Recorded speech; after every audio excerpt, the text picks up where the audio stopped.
This week on Lunchbox MB, the average bee will make a 1/12 of a teaspoon over its entire life.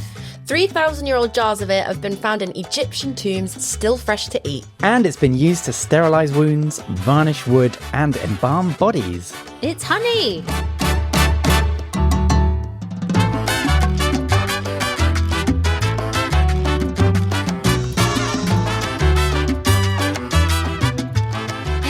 And welcome to Lunchbox MB. I'm Manu and I'm here with my fellow QI elf Jack. How are you doing, Jack? Doing great, thank you. We're also joined by recipe developer and food stylist, the lovely Jodie Nixon. Hello. Hello, everyone. Hello. Thanks Absolutely for joining us. Buzzing for the... Oh my God, I didn't even mean to do that. Oh, she's a wit. Are we all mellivores? That's a good word. Is that Mellivorous. honey lovers? Yeah, well, they're Mellivores? honey eaters, as in carnivore, herbivore, mellivore. Oh, because Melly is Greek for honey. Yeah, exactly, yes. So you work, of course, for Mob. Yes, I do, yeah. Mob Kitchen. Where does honey sit in your sort of kitchen of dreams?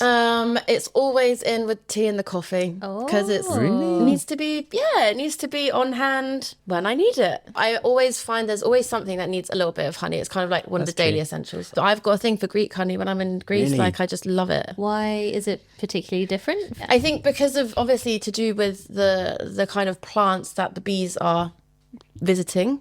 So it's all kind of like very herby, very floral, but you don't really get it in the UK. So when I go, I just eat loads of it. My stepmom's Greek, actually, for context. So yeah, we've been going there since I was a kid. I've been completely spoiled. That's so nice. Yamas. I want Yes. I want a Greek stepmom. It's fun. It's really nice. fun. So bees, they make honey, surprise, surprise, not for us and our supermarkets. They actually use it as a foodstuff for raising young and to get through the long winters where there are no flowers and no nectar. Looking into this, I wasn't entirely sure what nectar was. Like, it's really? one of those kind of basic knowledge. So nectar suppose is you're right. the sugar-rich liquid that's produced in a plant's nectaries. Nectarines. That's a good one. I love it. And then bees also collect pollen. Which in raw honey, sometimes you'll find pollen in that. And pollen is basically flower spun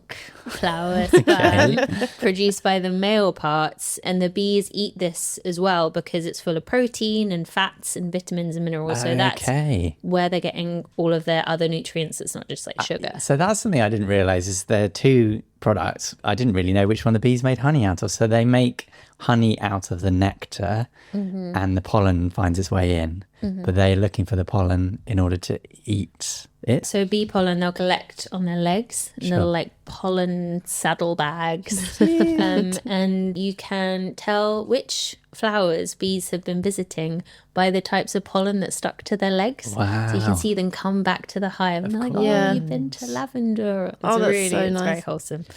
So historically, we mentioned in the intro, it was found in ancient Egyptian tombs. I think it's pretty much common to every culture in the world. And before we had processed sugarcane in this country, we would often sweeten things with honey, which was collected from the wild. And when was apiculture? When are the first evidence of beekeeping? So there's been loads of really important developments in beekeeping, but modern beekeeping isn't actually that old when you think of the kind of hives that are separated by slats. right. That was like a kind of 19th century invention because before that, it was basically just like Foraged. Forage, but I mean, you could have hives in certain spaces, but once you collected the honey, you destroyed the hive. Oh, no. You killed all of the larvae. You tended to kill the queen. So it's very much like not a very healthy relationship. But the earliest evidence we have of actual humans eating honey. So there were really, really old drawings of honey collecting. From like 40,000 years ago. Wow. Caves covered in pictures of humans collecting honey. But the earliest evidence we found thus far was from pots collected from Nigeria that belonged to the Nok people. So researchers at the University of Bristol recovered remnants of beeswax that was 3,500 years old. That's crazy. So they would have been foraging honey, like hunting honey, probably rather than having hives.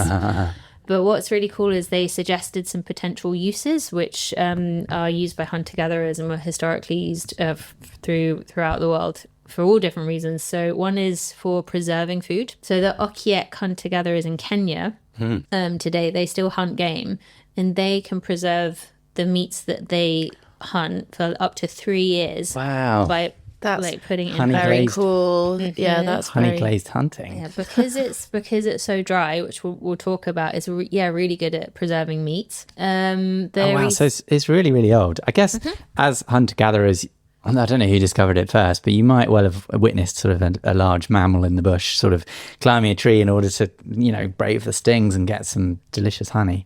Or you might come across a hive that had fallen off a tree and then, taste it with a finger or something. But like, it must have been mind-blowing to have so little sweetness other than fruit, I suppose, because it's a very different flavour. If you kind of zoom back and think about it, I think honey is quite a unique substance because it's like made in nature and has slightly naturally occurring sugars, but not as naturally occurring as, let's say, an apple, which you can pluck from a tree, tastes sweet. The honey is manufactured, but not by humans. We take it for granted because you just find it in the shops next to the jam and the Marmite in the supermarket aisle. But if you're a hunter-gatherer, it's like the stuff of heaven because you've never come across processed food. All food is either nuts, berries, or tubers or meat. And this is kind of incredible variety of flavors, which we'll also come on to, and potentially quite powerful medicinal properties. It's kind of like ahead of its time in terms of its processability. We're so exposed to processed foods these days, but honey was the original, the OG. Imagine being that first person to be like, let me taste a little bit of that, and then taking it home to your mates and just being, look what I found. Try this. That would have been insane. I know what you mean. Okay, so honey is obviously created by bees, and there is the argument, like, is honey vegan? Is it not? I actually know some vegans who do still eat honey. Yeah, well, it is interesting because it's not directly secreted by the bees. It's not part of their flesh. But they've done the labour. They've done the labour. That's Also, exactly it. It is processed by their bodies. Like part of the end product is impacted by the enzymes in their digestive system. And the way that the sugars are broken apart and preserved is very much like that's them. They don't just take the nectar and it's magically dried out. Like their bodies are so much a part of the process of this food. But interestingly, honey is kosher. And the argument is it's not secreted by the animal. It's just gathered and then produced in its mouths and it's in its hive, and then you take it away. So bees aren't kosher themselves, but honey is. But it's also like, I think, what is vegan? And it's Well, it's yeah, such of course, it depends on your own definitions of But veganism. they are making this substance to support themselves through winter months. Yeah, you're This stealing food from the bees. is- yeah, Oh, that's really mean. I know, but it's so tasty.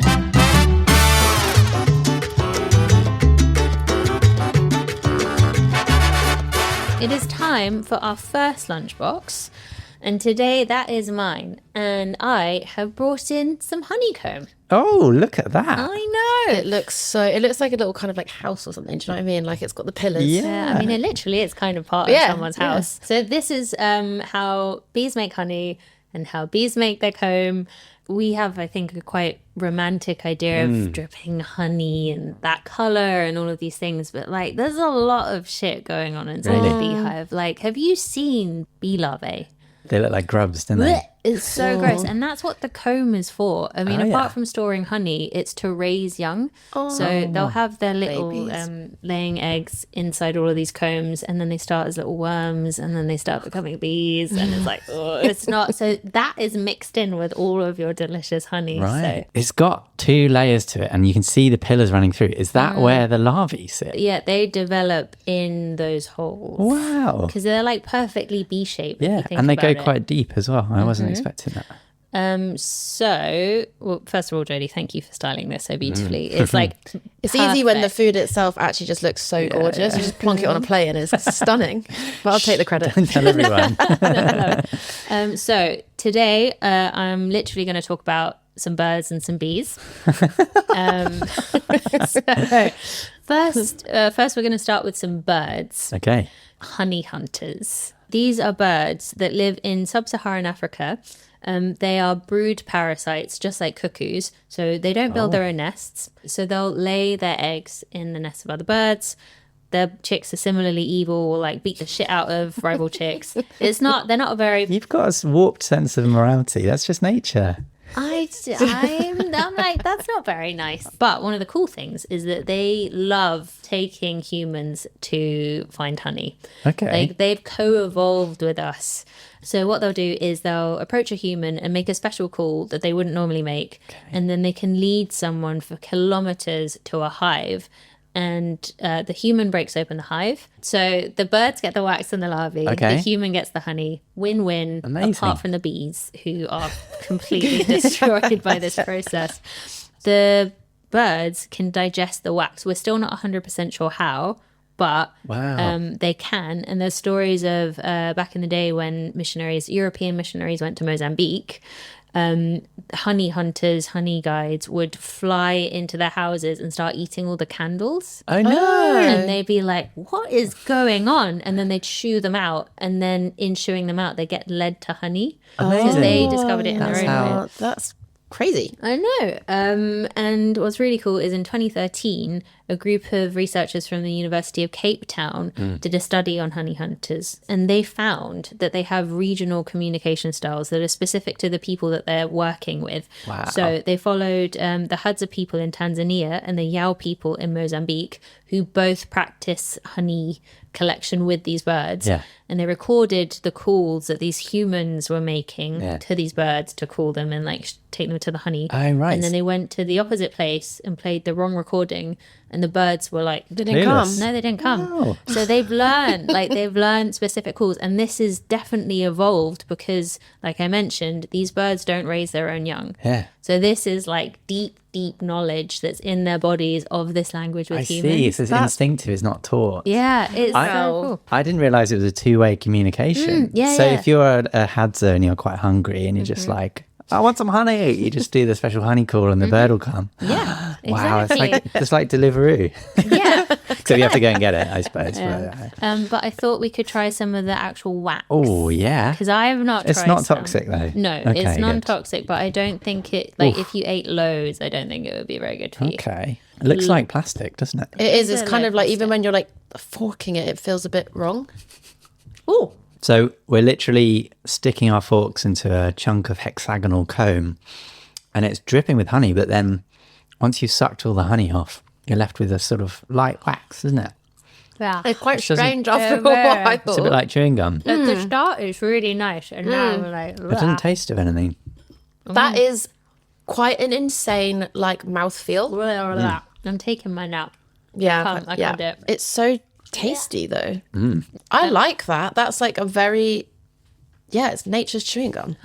So honey making is insane. Like bees are mad. The way they make this is mad. A little bit about bees. Bee 101. There are over 20,000 species of bee, but only 4% of them make honey. So that's about 800 species. They're the 4% that like have all the PR, basically, aren't they? Yeah. Exactly. You teach a toddler about bees, you'll be like, they make honey. Yeah. So when we're thinking about bees, we're thinking about honeybees, Apis mellifera. Not all bees have hives. Not all bees have queens. Some of them are just solitary and they live in wood. This is true. Honeybees do die when they sting you. That's a true thing. Their internal organs get stuck to their stinger, which is an ovipositor. So basically it's only the females that will sting you because it's the same thing they use to lay eggs. Got it. Wow. But bumblebees have a smooth stinger, so theirs come straight out and they're fine. So a queen lays about 2,000 eggs a day, and all of the bees that do the work are women. Like male bees have such a weird deal in this process. Talk to me. All right. They live about 50 days. Okay. And their only job is to have sex. Okay, sounds good. They can't collect nectar because their mouths don't work properly. They don't have the right proboscis, which is that like sucky thing. Straw. They don't feed themselves They stick their tongues out and wait for other females to take pity on them and spit honey into their mouths. So they're like, if there's enough honey, we'll get some, maybe. They can't collect pollen because they don't have the right saddle bags on their legs. They don't have the right hairs. Okay. So what they do is they just wait outside the hive. And then maybe if they're lucky, another female will be like, you know what? I'm going to do it. I'm going to become a queen. And she flies out on this nuptial flight. He's like, okay, this is my chance. And then a group of males swarm this female and try and stab her with their penis. And then if they're lucky, it gets stuck in her. Okay. And then, like the stinger, it rips his internal organs out and he dies. Oh, I was just going to say, this sounds like quite a good gig because you don't have to do any work and you get free food and you have sex all the time, but then you die quite gorily. It's really horrible. So that's the male bee. And then the females are the ones who are doing all of the amazing honey production. So female honeybees have 2 stomachs. What? They have their honey stomach Okay, yeah. and then their personal stomach.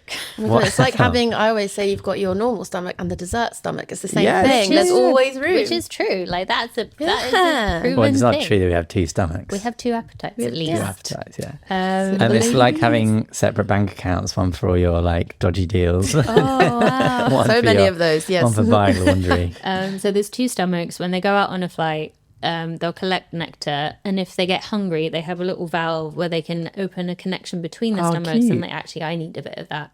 But otherwise, they fill up their honey stomach and they return to the hive, and if it's full, it weighs almost as much as she does. So it's Wow. What, the stomach or the hive? the honey in her stomach, so it can collect up to 40 milligrams. Wow. And she weighs only 50, so she's My carrying God. loads of weight. So when she returns to the hive, she spits it into the mouth of a house bee, Okay. who then spits it into the mouth of another bee, and they spit into each other's mouths like this so many times Yeah. that the water content of the nectar reduces from about 80% to 20%. Okay. Well, because the bees are absorbing. Yeah, in the spitting line, they're processing it so much that the water's like constantly drawn out. And then when it's spat into the comb, finally, they'll flap their wings in the hive around, Okay. and it's basically turning the hive into a dehumidifier. Oh, cool. So one of the most important things about honey, and one of the reasons Mm-hmm. it lasts so long, apart from it's very sweet, which is good for preservation, is that it's so dry. Interesting. So at the end, it will be about 18% moisture.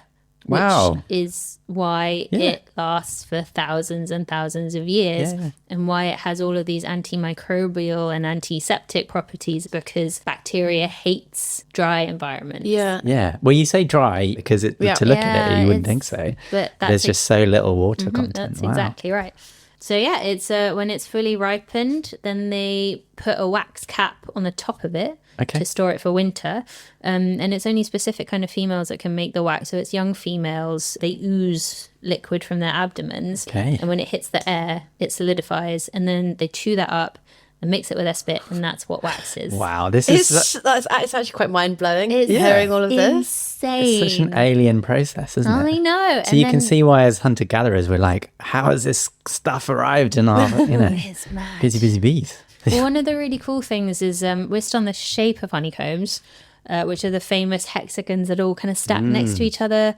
This is the ideal shape for storing a really big amount of liquid and not using a lot of wax, because producing wax takes so much energy and so much food. So you want to be able to make shapes that are very efficient. We're still not entirely sure how they're made. For years, people thought bees were just really good at maths. Now They're not calculating the internal angles. well, of it. that is genuinely what people thought. They had the capacity, which we don't know. Maybe they do. Yeah, but maybe. what's more likely is that when they deposit the wax, they do it in a circular tube, because that's how their bodies fit. Yeah. Which is why like their nests aren't triangular or square, shapes that also tessellate but aren't in the comb. And then what happens is they're moving around the hive, the wax melts a little bit, and when it resets, for some reason to do with physics that I don't know what it is. Jack, Well, maybe you circles are can quite help. hard to maintain. So if you just if you're in a circle that's quite malleable, then when you nudge it, and people are nudging it from the other side, it will naturally form a hexagon. So another thing, which is just it's the best, bees communicate by a dance. When they found nectar, this is according to Kew Gardens, they'll come back to the hive and they'll do this round dance, signaling, I've found some honey. That's so and cool. then they'll do the waggle dance, which carries an insane amount of information. Where the nectar is, how far away it is, and in what direction their friends That's need to amazing. fly to Just find by it. the dance. It's a great dance. Yeah, interpretive dance. It is. That's crazy. In addition to that, I read that about 20% of bees ignore the waggle dance, which is actually a really clever way of then, because if everyone follows the same path, you end up like getting all the nectar from the same bush and then running out. Whereas actually you have these like maverick bees who who may well fail to find new nectar, but they also may well find even better nectar. So you need that kind of balance of like people who rebels. toe the line and then the rebels. Cool. Yeah, I like that. Which bee do you think you guys would be? I toe the line, definitely. No, I'm such a rule I'm follower. following, same. I'm following. If they tell me there's the nectar, I'm off. I'll be going to that one.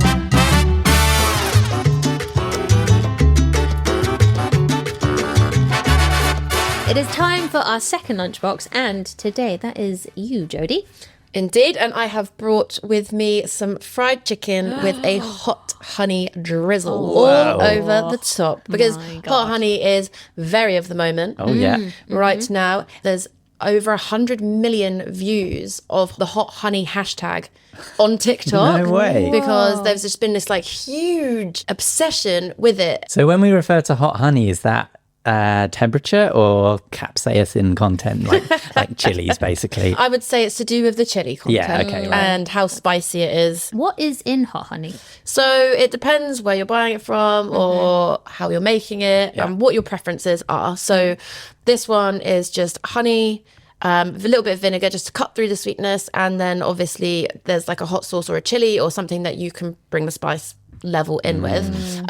But you can put so many things into a honey to make it hot. Like you could do some really smoky dried chilies. You could just keep it simple and just put chili flakes. Like it literally, the opportunities with honey are quite endless to make them taste spicy and nice. Right. Okay, get stuck in. See, chicken and hot honey makes sense. He cuts through and a little bit of decadence. Exactly. But I think actually honey in general for savoury food is always going to elevate. Every time I do a cheese board, there is always honey on that cheese board. That is great. To make the chicken, all you need to do really is you want to put it into a buttermilk brine situation, and the buttermilk helps tenderize meat. And then after that, you'll make a seasoned dredge out of flour and maybe 11 or so spices, a pinch of MSG if you fancy it, and then you just fry it like normal. Nice. Like just, That's really good. It's very simple. So how else would you incorporate honey? Where else are you sneaking honey in? So the really interesting thing about honey in food is that it's a humectant. Big word. Obviously, we've talked about how honey is dry, but actually, what it does when it's in food, it can draw moisture from the air, and it allows the food to stay moist and fresher for longer. So that's what keeps pancakes moist and cakes moist. You know, like a lemon polenta cake is probably going to be very sticky and dense and wet. It just it's just absorbing. Or baklava, basically. yeah. Baklava. So good. Yes. It's also quite a good name for a posh baby boy, isn't it? Humectant. Come and have your kiva. Oh, wow. So it's really great for like marinating. Obviously, the only difference then is that you have to be slightly more careful when you're cooking the meat because it burns quicker than sugar. Yeah. So yeah, I mean, it's really great for adding loads of flavour into glazes or marinades and stuff, but you do have to be slightly more. Yeah. Sorry, I didn't realize it burned faster than sugar. No, I didn't either. So I read that bees convert sucrose from the nectar into fructose and glucose, which are different types of sugar. I think they're just smaller molecules, right?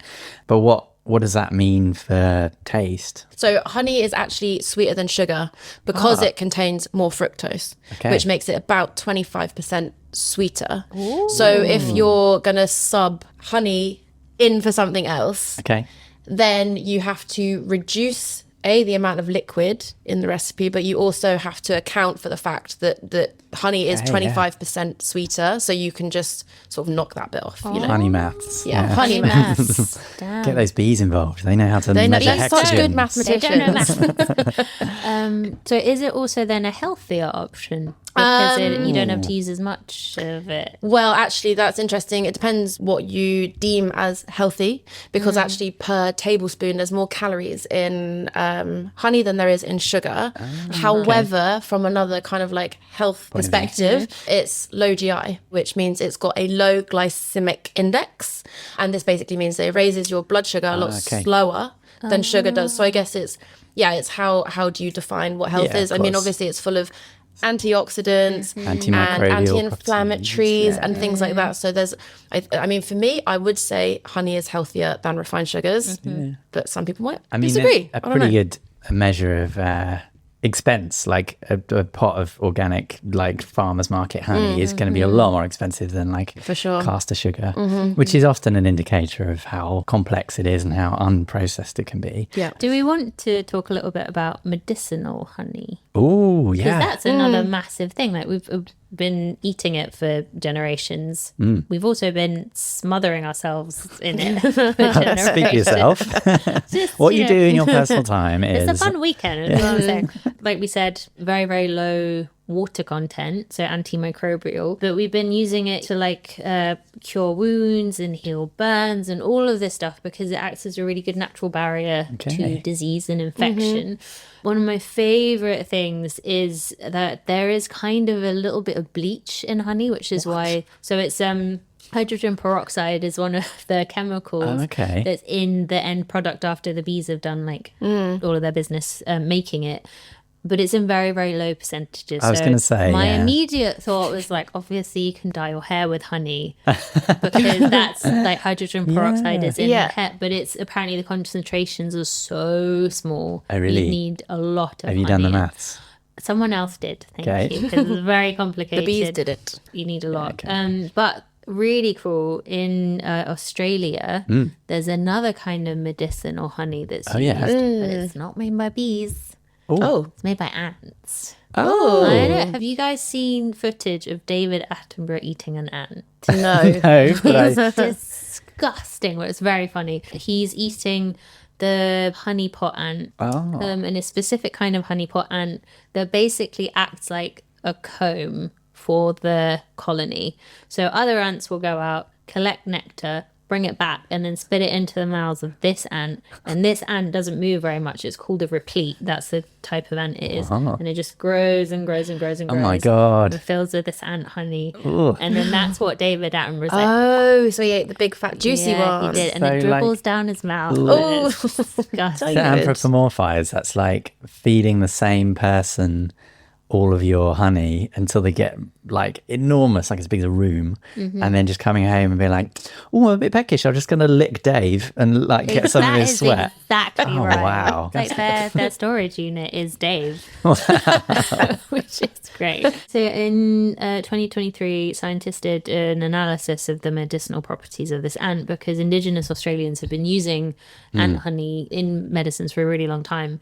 And they found that even though it isn't as kind of potent as, say, Manuka honey, which is like super, super strong in terms of its antifungal and antimicrobial properties, it does help cure some diseases. So there's a microbe called Staphylococcus aureus, which can cause skin and soft tissue infections, which left untreated can lead to pneumonia and all of these horrendous joint and like bone diseases. And that ant honey helps fix it, which is very cool. Ooh. And also, I read that not all bees make honey from nectar. So have you heard about vulture bees? No. They make honey from carrion, dead meat. They go away and bring back dead meat and make a sort of honey that they then feed their young in the same way the honeybees do. Ew. And what does that honey taste like? Well, it's not commercially viable, but I imagine it would probably be pretty foul. So it's not going to be the same kind of like sweet honey like we have. No, I mean, it will be sweeter than the carrion itself, I'm sure, because Wait,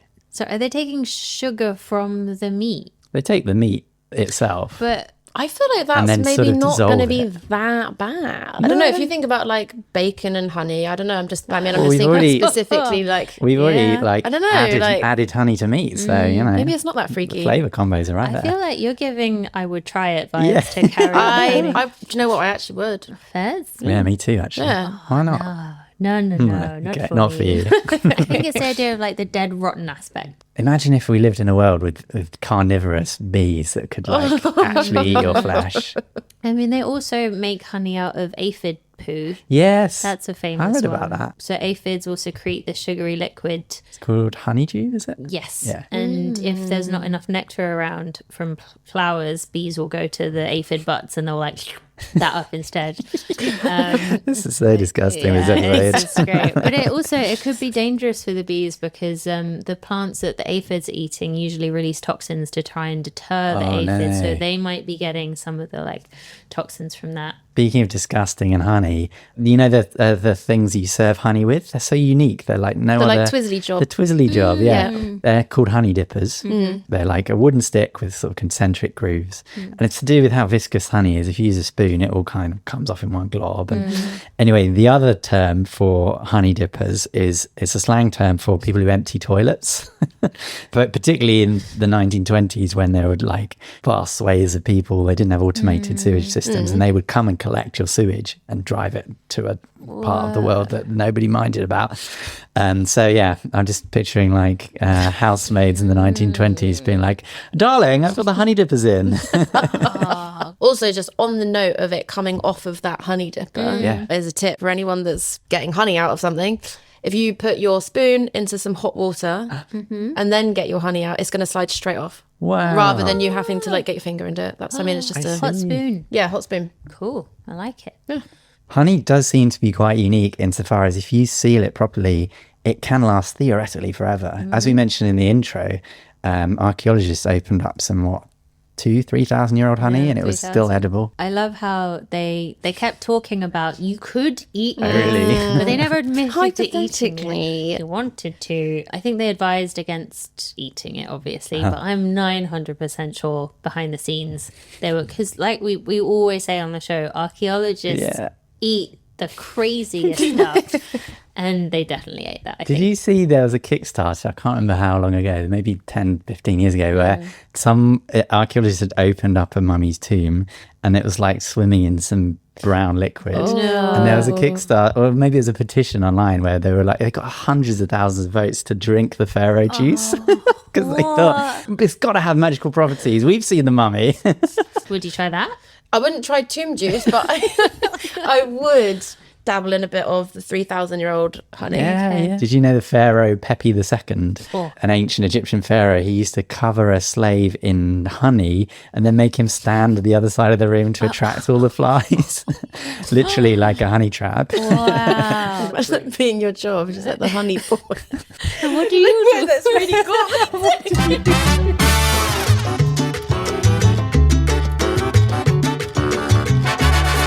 It is time for our final lunchbox, and today, Jack, that is you. I brought you guys 4 different honeys and we're going to do a blind taste test. 3 of them are monofloral and 1 of them is a blend. So monofloral honey is when you encourage the bees to collect nectar from only one flowering plant. So you might see acacia honey, which is honey from the acacia flowers. Obviously, this is quite hard to do, and therefore you can never guarantee that your honey is completely monocultural. But beekeepers will be able to let their bees go to the local trees, so you know what your local trees are. And then if you move the hive or have a different hive somewhere else, then they've got different localities. And also the timing of it. So different plants flower at different times. I did some research. So you can get avocado honey. Ooh. You see lavender honey, you see heather honey, and there's purple honey you can find in North Carolina. That's fun. And watermelon honey. Basically any plant that has flowers you can make honey from. Love it. When I was in New Zealand, I tasted honey that the bees had been going to a blackcurrant bush, Okay. and it tasted like Ribena. It Wow. was so good. Anyway, I'm not going to tell you what these ones are. We've got some cheese as well to pair it with. Specifically, I'll talk about it once we reveal the answers, but the cheese specifically goes with one of them. And I've also brought some local wines. Oh my Stunning. Because that's the other goodness. thing that you have a sort of terroir with. Best episode So let's go for it. Stunning. ever. Okay, should we try honey A? We Yes. shall. Okay. It's like classic honey flavour. If you were thinking of honey, that's that. Yeah. Like Great, that's that. Cool. On that to the is next. honey. On to the next. Okay, now we're going to try B. Ooh. So that's a different colour as well. That's like way A darker. bit darker, isn't it? And it smells like, I think, that smells good. Wow, is you're, bee you're honey. really going for it with the smelling and the we gargling. That tastes to me like Greek honey, like a herby. It's got a lot more depth of Job. flavour, doesn't it? Like, definitely dark. Right, we're Okay, doing how about C. C? Wow. That tastes almost like boozy. Doesn't it? I know what you mean. It's got leathery notes. Like it's got the same. Almost like a fermenty-ness. yeah. And finally, D. Oh, come on, D cheese. Oh, Oh, it's crystallizey. Yeah, this one's... Whoa, I got a I big, love that got texture. a chunky boy. Ooh. That wasn't what I was expecting. Ah, oh, I don't like that. Yeah, I don't know if I like that. That's not. That's really bitter. It's like, D is bitter, yeah. it's almost savoury. So which one do you think is the cheap blend of polyfloral honey? I think that must be number A. Number Letter A. A. Number A. Okay, the reveal. A, the first one you tried, is indeed the supermarket own brand. Got it. Yeah, if you go back to it, you'll notice that sort of lack of depth of flavour. So B, the one you said was Greek, is Scottish heather honey. What? Oh, nice. Yeah, Couldn't be further from Greece. which is quite unique around the world. I mean, it's unique to Scotland and Ireland. And there aren't many other places in the world that can make it. And it's very highly sought after in America. So if you, well, by honey enthusiasts, yeah, because they can't make it themselves. And then C, the one you said is boozy and is a kind of looks like dulce de leche.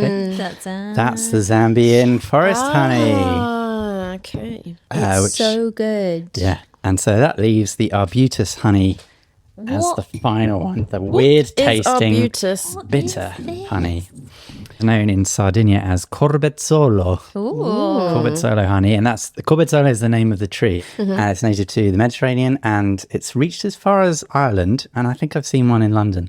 But it's basically known as the strawberry tree because its fruits look like strawberries, even though it's unrelated. Its Latin name is Arbutus unedo.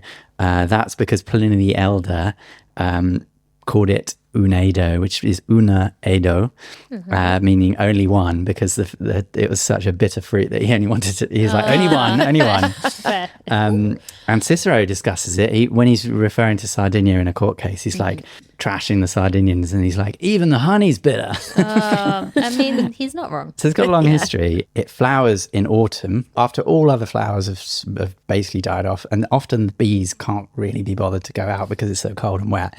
So it's quite rare and almost impossible to find outside of Sardinia. But they do make it in 3 other places in the world: Corsica, Greece, and southern Portugal. And luckily, the southern Portuguese export market is much more present. So I was able to find a jar of Portuguese strawberry tree honey, and it's famed for its bitter undertones. But I did want to find the Sardinian one. You can find it online, but you have to import it from Italy. So to import one jar would have cost me £35. Wow. And the budget doesn't stretch. So I've got Portuguese wine and Sardinian cheese. And supposedly they go really well with arbutus honey. I really want to try it with the cheese because Yeah, I you was just should. thinking, and Jodie, you could probably help with this. What would you do with this? Like, when do you want this much bitterness and sweetness at the same time? And it's a really distinct flavour. I mean, some people just don't like bitter. Like, it's probably one of the most sort of divisive kind of flavor profiles or whatever. I think, I mean, if it was me, I'd be putting it with something either very salty or like and savory or something sweet. So I was thinking maybe it would be good on like ice cream, where there's yeah. that kind of like such a sweetness, and the creamy fattiness could like balance out that bitterness that you get from it. And I think texturally that would be quite nice. Cuba, until recently, was the only country in the world that could guarantee purely organic honey. Because obviously you don't know where your bees are going to collect the nectar. And Cuba is a big enough country that bees can't cross the sea to go and forage in Jamaica, let's say. And Cuba was the only country in the world that didn't have pesticides. Because, I mean, it's quite a sad reason. It was reliant on the Soviet Union. So when that collapsed in the early 90s, it couldn't afford to buy pesticides. So basically, it's a champion of organic food. Is it still organic? Well, they've had better economic times. They're probably able to afford pesticide now, but the US embargo is still in place. But I love the concept of monofloral honey. The trouble is, a lot of honey isn't what it says it is. So honey should be expensive because of the labour that goes in. So when you see honey that's like less than £1 for a jar, warning signs should start to appear. Yes. The UK is a hotbed of honey fraud. Manufacturers cut honey with cheaper sugary syrups and dye it sometimes to make it brown and dilute their honey. And one of the ways you can tell is if you hold up your honey, you have to have opened it and have a small bit of air at the top, but you can see bubbles forming. Real honey contains enzymes which create hydrogen peroxide in very small amounts, don't worry, and oxygen. So they're basically making gases, so you can tell. So if your honey doesn't do that, I'm afraid you're It ain't honey. paying for sugary Honey. syrup. Does it mean if there's more bubbles, it's actually more honey? Yes. Oh, so good. Because, I mean, honey could be adulterated. It could be 10% glucose Yeah. syrup, and then you'd undercut your competitors anyway. And then you start selling more because it's cheaper. But, it can be up to 90% glucose syrup. Madness. Wow. So when I was listening to this podcast, which is an amazing piece of journalism by The Observer, it's called The Great British Honey Scandal. Basically, there's a strong body of evidence that suggests that the UK is getting shafted because it does test its honey, but the main adulterator of honey is China. And, it's not fraudulent necessarily, but it is if you say it's 100% honey. Wait, so is it China they're the ones who are producing the honey and they're the ones that are cutting it Yes. as they export it? Yeah, so at the moment, the UK legislation is that if you look on the label, you don't have the country of origin. And it'll probably just say from a range of countries or from non-EU sources. And that probably means it's from China because we're the biggest importer of Chinese honey. Britain is the sick man of Europe in terms of honey fraud. And I don't know, I don't mean to get political, but I probably blame it on Brexit because the EU is much more stringent about it. And actually, the Europeans generally have a much more sense of pride about their own produce. And in fact, Italy is the one place that I managed to find which has Honey Sommelier Academy. That sounds amazing. I'd love to go there.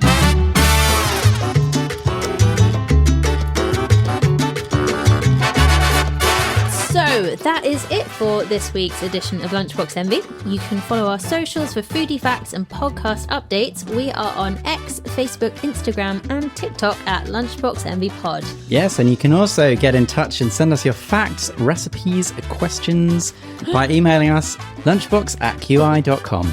Jodie, is there anywhere we can find new recipes, new food inspiration from you? So if you head over to Substack, I have a free newsletter called The New British Table. And basically, I just focus on seasonal, veg-forward cookery with a little hint of nostalgia and the yesteryear in there as well. So Sounds wonderful. Yeah. Check that out. Sweet. Well, we'll leave you with this. In 2012, Alsatian beekeepers, as in people from Alsace, not the dogs. Yeah, were alarmed when their honey was coming out green and blue.